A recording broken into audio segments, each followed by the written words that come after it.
کتاب التوحید، تالیف فضیلت الشیخ ڈاکٹر صالح بن فوزان الفوزان حفظہ اللہ تعالی۔ بسم اللہ الرحمن الرحیم۔ مقدمہ۔ الحمد للہ رب العالمین والصلاة والسلام علی نبیہ الصادق الامین نبینا وعلی آلہ وصحبہ اجمعین وبعد۔ راکم کی زیر نظر کتاب علم توحید پر ایک سنجیدہ تالیف ہے۔ اس میں اختصار کے ساتھ ساتھ بہت آسان اور عام فہم اسلوب بیان کا خیال رکھا گیا ہے۔ تالیف کے دوران اپنے اسلاف کرام، سلفی دعوت و تحریک کے علماء اعظام، خاص طور پر شیخ الاسلام ابن تیمیہ، علامہ ابن قیم الجوزیہ اور شیخ الاسلام محمد بن عبد الوہاب رحمہم اللہ وغیرہ کی کتابوں اور تحریروں سے اقتباس و استفادہ کیا ہے۔ اس میں کوئی شک نہیں کہ اسلامی عقیدت، خاص طور پر توحید کا علم بہت ہی اہم اور بنیادی ہے۔ اسے سیکھنے، سکھانے اور اس کے مطابق عمل کرنے کی طرف بھرپور توجہ دینا ہمارا اولین فریضہ ہے، اس لیے کہ بندوں کے اعمال کی صحت، قبولیت اور نفع بخش ہونے کا یہی ایک راستہ ہے، خاص طور پر ایسے وقت اور ماحول میں جہاں الحاد، تصوف، رہبانیت، قبر پرستی اور سنت و شریعت مخالف بدعتوں کی تیز و تند آندھیاں چل رہی ہیں۔ طرح طرح کی گمراہ کن اور خطرناک تحریکیں اور جماعتیں اپنا کام کر رہی ہیں۔ ایسے زہر آلود عہد و ماحول میں اگر مسلمان کتاب و سنت پر مبنی صحیح عقیدہ کے ہتھیار سے مسئلہ نہ ہو تو بہت جلد انہیں یہ گمراہ کن اور فاسد لہریں بہا لے جائیں گی۔ ان خطرات کے پیش نظر مسلم بچوں کے لیے کتاب و سنت پر مبنی صحیح عقیدہ، پھر اس کی تعلیم و تلقین کا اہتمام اور انتظام بہت ضروری ہے۔ زیر نظر کتاب اس راہ کی ایک سنجیدہ کوشش ہے۔ صالح بن فوزان الفوزان۔ انسانی زندگی میں کفر و الحاد اور شرک کی آمد تاریخ کے آئینے میں۔ فصل اول، انسانی زندگی میں انحراف۔ فصل دوم، شرک اور اس کی اقسام۔ فصل سوم، کفر اور اس کی اقسام۔ فصل چہارم، نفاق کی پہچان۔ فصل پنجم، جاہلیت، فسق، ضلالت اور ارتداد کی حقیقت، اقسام اور احکام۔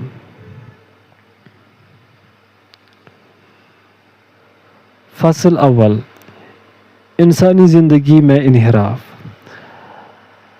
تخلیق انسانی کا مقصد اللہ تعالیٰ نے تمام مخلوق کو اپنی عبادت کے لیے پیدا فرمایا ہے اور ان کے لیے رزق کے تمام وسائل مہیا فرما دیے ہیں تاکہ وہ یکسو ہو کر عبادت کر سکے۔ اللہ تعالیٰ اپنے کلام پاک میں فرماتا ہے وَمَا خَلَقْتُ الْجِنَّ وَالْإِنسَ إِلَّا لِيَعْبُدُونَ مَا أُرِيدُ مِنْهُم مِّن رِّزْقٍ وَمَا أُرِيدُ أَن يُطْعِمُونَ إِنَّ اللَّهَ هُوَ الرَّزَّاقُ ذُو الْقُوَّةِ المتین۔ اور میں نے جنوں اور انسانوں کو اس لیے پیدا کیا ہے کہ وہ میری عبادت کرے، میں ان سے طالب رزق نہیں اور نہ یہ چاہتا ہوں کہ وہ مجھے کھانا کھلائے۔ اللہ ہی تو رزق دینے والا، زور آور اور مضبوط ہے۔ سورۃ الذاریات۔ نفس انسانی سلیم الفطرت ہے۔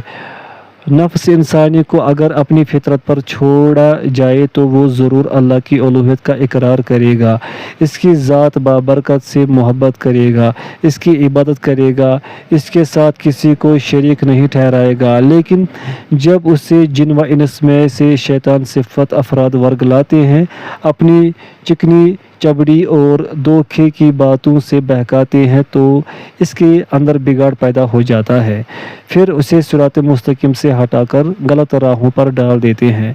چونکہ توحید انسانی فطرت میں ودیعت ہے اور شرک ایک عارضی اور نووارد چیز ہے، لہذا انسان کو اگر اپنی حالت پر چھوڑ دیا جائے تو ضرور وہ اپنی فطرت کی طرف لوٹ آئے گا۔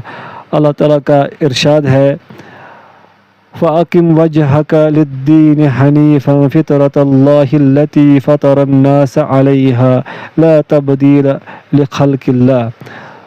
تو تم ایک طرف کے ہو کر دین اللہ کے راستے پر سیدھا منہ کیے چلے جاؤ، اور اللہ کی فطرت کو جس پر اس نے لوگوں کو پیدا کیا ہے اختیار کیے رہو۔ اللہ کی بتائی ہوئی فطرت میں تغیر و تبدل نہیں ہو سکتا۔ سورۃ الروم آیت نمبر 30۔ حضرت صلی اللہ علیہ وسلم نے فرمایا، کل مولود یولد علی الفطرۃ فابواہ یحودانہ او ینصرانہ او یمجسانہ۔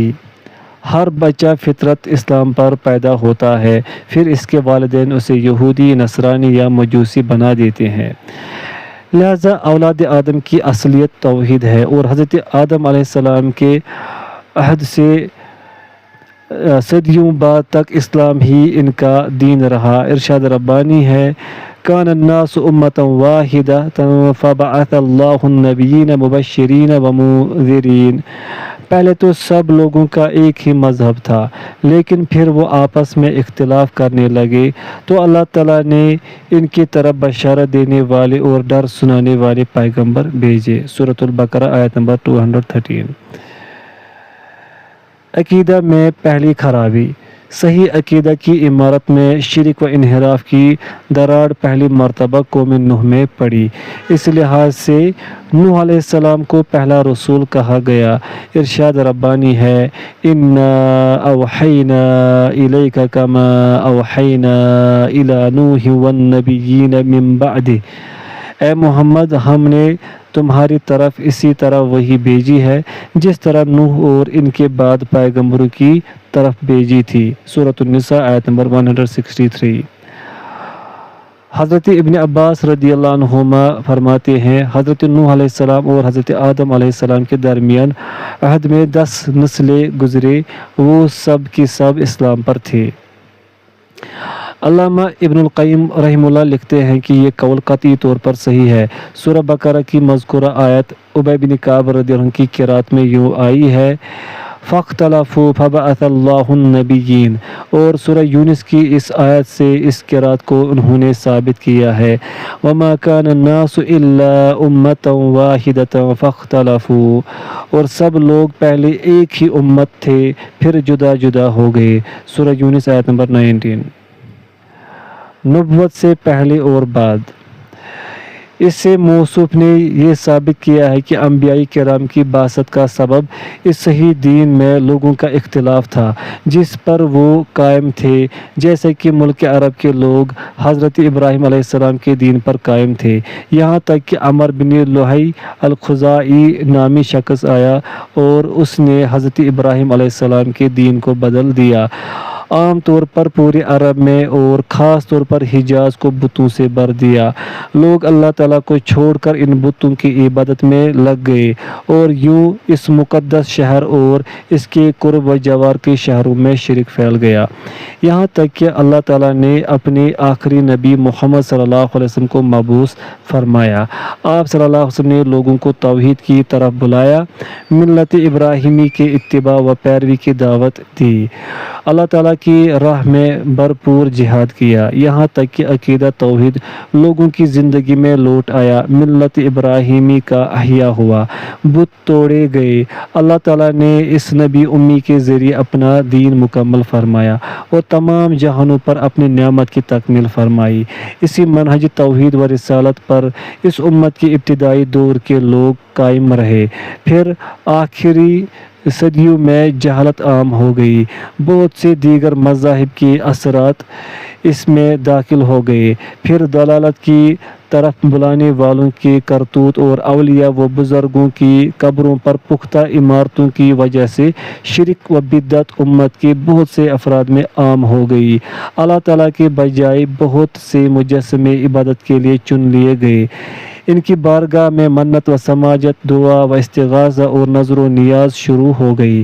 پھر اس طرح کے شرکی اعمال کرنے والوں نے اپنے اعمال کی ترجیح یہ کی کہ یہ بزرگوں کی عبادت نہیں ہے بلکہ بلکہ ان سے توسل اور ان کی محبت کا اظہار ہے۔ ایسی تعویل کرتے وقت یہ لوگ بھول گئے کہ پہلے مشرکوں کے بھی اپنے شرکی اعمال کی یہی دلیل ہوا کرتی تھی۔ ان کا کہنا ہوتا تھا ما نعبدهم الا لیقربونا الی اللہ زلفی، ہم ان کو اس لیے پوجتے ہیں تاکہ وہ ہمیں اللہ کا مقرب بنا دے۔ سورۃ الزمر آیت نمبر 3۔ اس طرح کے شرکی اعمال کے باوجود جن میں اکثر لوگ ہر زمانہ میں مبتلا رہے ہیں، عام طور پر مشرکوں کی اکثریت توحید ربوبیت کی قائل رہی ہے۔ ان کا شرک صرف عبادات تک منحصر رہا ہے، جیسے کہ سورہ یوسف میں ہے وَمَا يُؤْمِنُ أَكْثَرُهُم بِاللَّهِ إِلَّا وَهُم مُشْرِكُونَ، اور یہ اکثر اللہ پر ایمان نہیں رکھتے مگر اس کے ساتھ شرک کرتے ہیں۔ سورہ یوسف آیت نمبر 106۔